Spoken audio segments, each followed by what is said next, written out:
Hey, it's Joshua Vergara. What's going on, everybody? And I'm here with a rather special video for you. I am finally going to start doing tea videos, and they're mostly going to live on IGTV, so make sure you're following me on social media. All of my handles are the same, at JVTechT, but of course you're going to want to go to Instagram so that you can see the content I'm doing on that new platform.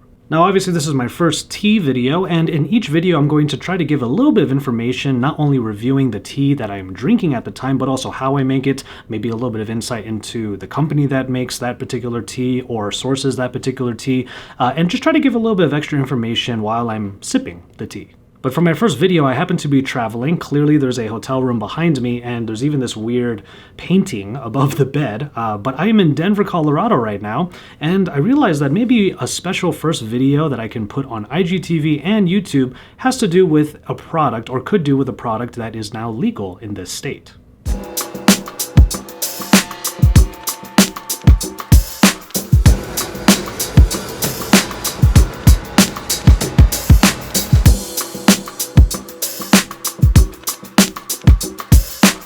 Chilling out on a hot summer Sunday here in Denver. That is an oxymoron because it is hot as hell outside. But I am out here trying to get my hands on something a little special.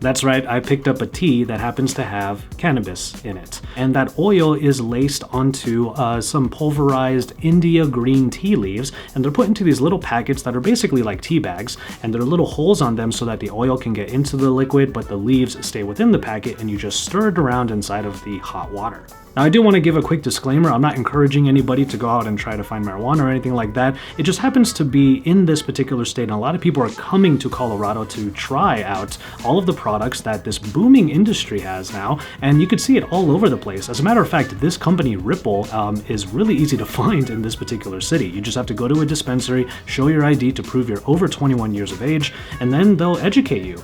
And also, I come from a state that has recently made marijuana legal and recreational, so I've honestly been a bit curious, but I will admit that I haven't really had the best time with these kinds of products in the past. The reason why I don't really smoke a whole lot, really at all, is because I don't know how much of the product I'm getting. And that's why I like other products, kind of like this tea and perhaps vapes and maybe some edibles, because it tells you exactly how much you're getting, and if you experiment little by little just to see what your tolerance is, then you know exactly how much you need to get the effect that you want. So I've always been curious as to whether or not you can take the leaf of marijuana or cannabis and actually steep it the way that you would steep regular tea.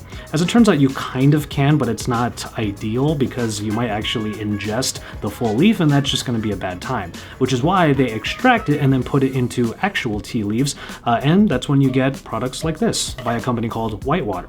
So while you're watching me steep this first stick, each one has about 10 milligrams, which is the state-regulated normal dose for most products.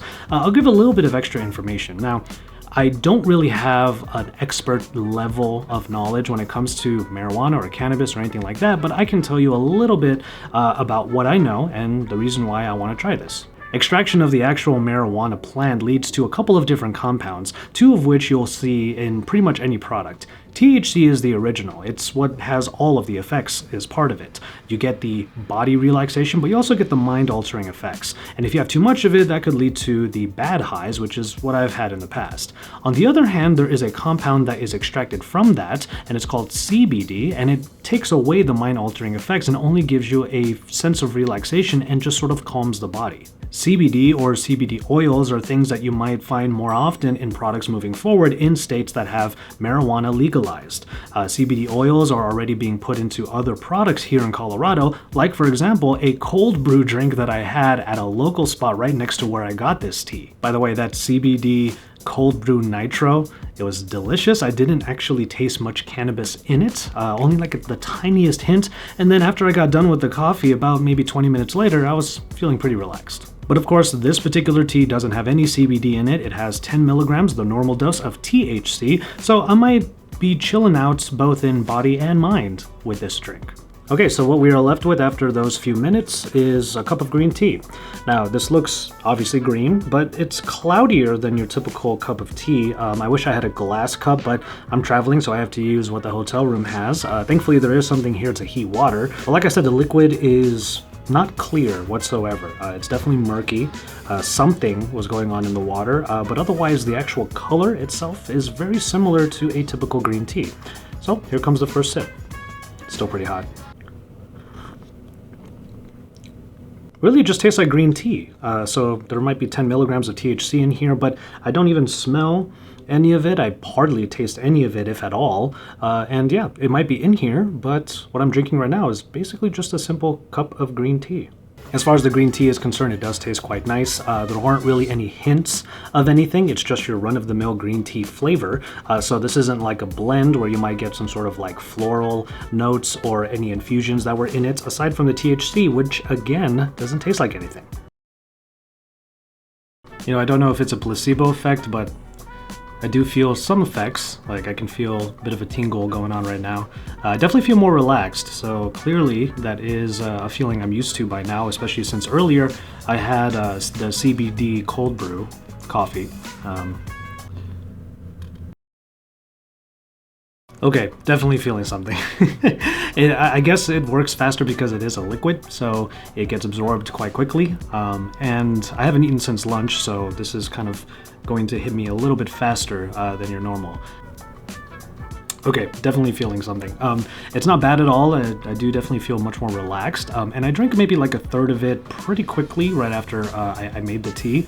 But I've gone ahead and finished it. Anybody that is experienced in this kind of product knows that 10 milligrams is not a huge amount, and it's a pretty standard dose. And for somebody like me that doesn't really do this kind of stuff very often, it might hit me a tiny bit harder, but of course I'm gonna know that in the next 1 or 2 hours. Just a quick audio update because it's actually the day after I had that first tea. Let's just say this, the experience was very pleasant. I didn't really have any extra effects occur. The feeling that I had did linger on for maybe about 30 to 60 minutes, but that was a pretty nice even level, and it was enough to help me not only sleep, but I completely knocked out, which is the reason why I didn't do an on-camera outro. As always, thank you guys so much for watching, and I hope you enjoyed this first edition of Tea Tuesdays. If you can hit that subscribe button or that follow button, depending on where you are, that would be great. Don't forget to drop some likes or some hearts on my content, and also drop some comments so that we can have some discussions about what you're seeing. Let me know what you think about the tea that I drank today, and then I'll see you next week for the next one. So, until then, remember, enjoy your tea, everybody.